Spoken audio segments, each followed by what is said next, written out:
Olá, minhas potências da Escola Castro Pinto, professor André Cabral falando com vocês. Pessoal, vamos se situar em que conteúdo a gente tá das últimas aulas para essa.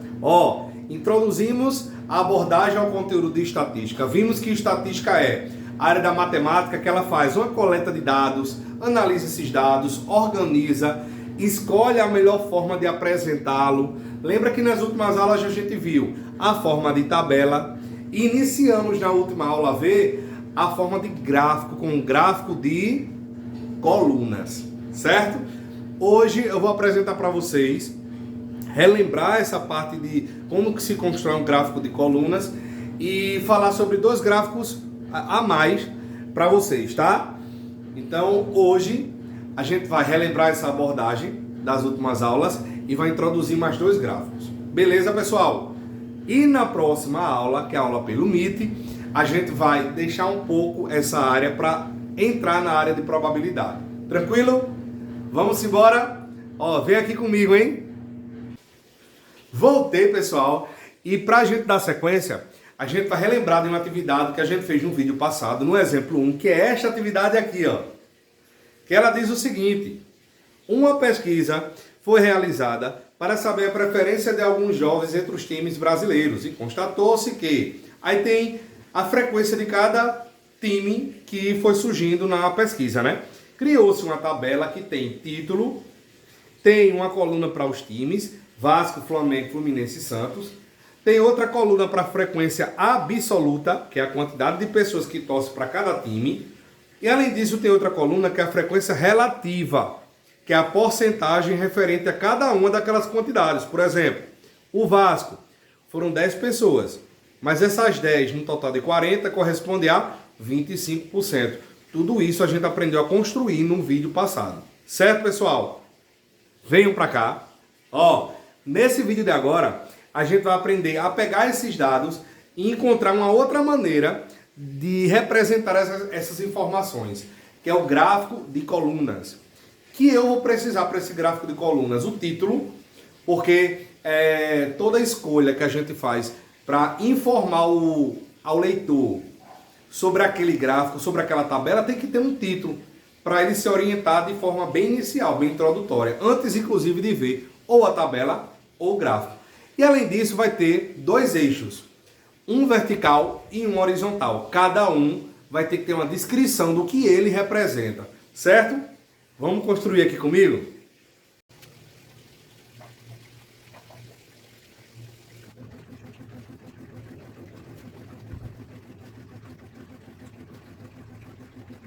Pessoal, então o que foi que eu fiz? Primeiro eu coloquei o título do gráfico, que vai representar esse gráfico. E como eu disse a vocês, eu adicionei dois eixos, um vertical e um horizontal. Além disso, eu descrevi o que cada um vai representar.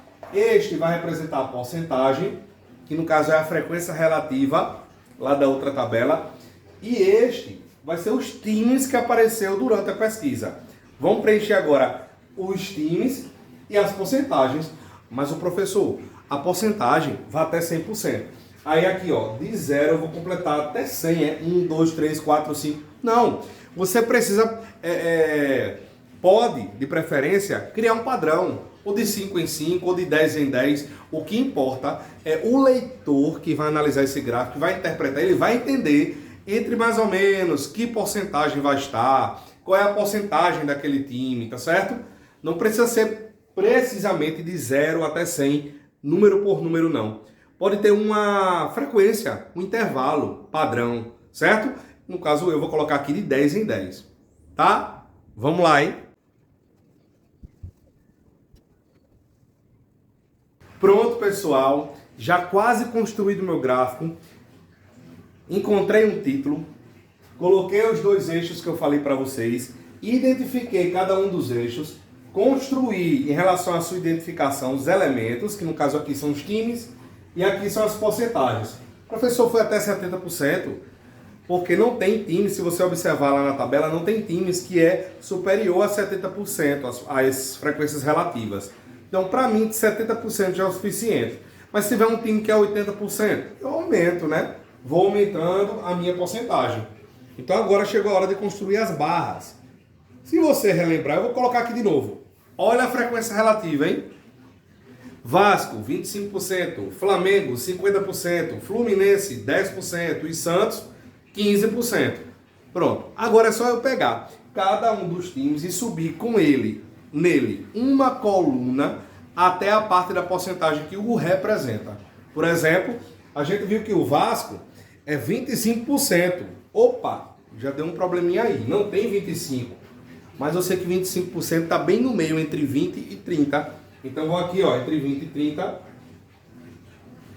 Vou subir uma coluna até esse número.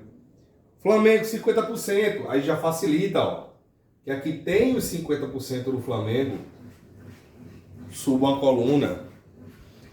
Fluminense, a gente viu que era 10%, também tem aqui 10%. Então eu vou tracejar até o Fluminense, subo uma coluna. Tá? Com a régua fica mais fácil porque vai ficar bem retinho. Os intervalos aqui das porcentagens vai ficar bem padrão, tá? Mas aqui é só uma ideia. E a parte do Santos é 15%. 15% a gente sabe que está entre 10 e 20, bem aqui no meio. Vai lá no Santos, 15%. Tem gráfico que até para a gente representar essa 25%, 15% que não está entre os números, a gente em cima da barra coloca a porcentagem. Então, no caso aqui, o Vasco, a gente colocaria aqui 25%, Flamengo, 50%, Fluminense, 10% e o Santos, 15%. Aí fica mais fácil, né? Do leitor olhar e ver exatamente a porcentagem de cada um. Aí o gráfico, pessoal, porque ele é mais importante, porque assim, ele é tão importante quanto a tabela. A tabela é mais de leitura mesmo, né, de texto, embora esteja organizado em tabela. O gráfico é mais visual, a parte da figura. Se você observar aqui tem as colunas, com certeza que ao atingir maior alcance, vai estar representando o time que tem maior torcedor.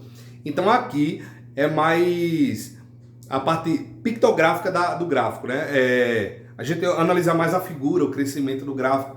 Já na tabela, não. A tabela a gente vai ter que ler as informações da tabela mesmo, para saber qual delas possui a maior frequência absoluta, a menor frequência relativa e assim por diante. Tá bom, pessoal? Então, ó, vamos lá, hein? Na tabela, o que é que vai estar presente? Vai estar presente o título, as opções, a frequência absoluta e a frequência relativa. O que é a frequência absoluta? É a quantidade de cada opção. E o que é a frequência relativa? É esta quantidade, só que na parte de porcentagem. Certo? Vamos para o gráfico de colunas. Por que colunas? Porque tem essas colunas.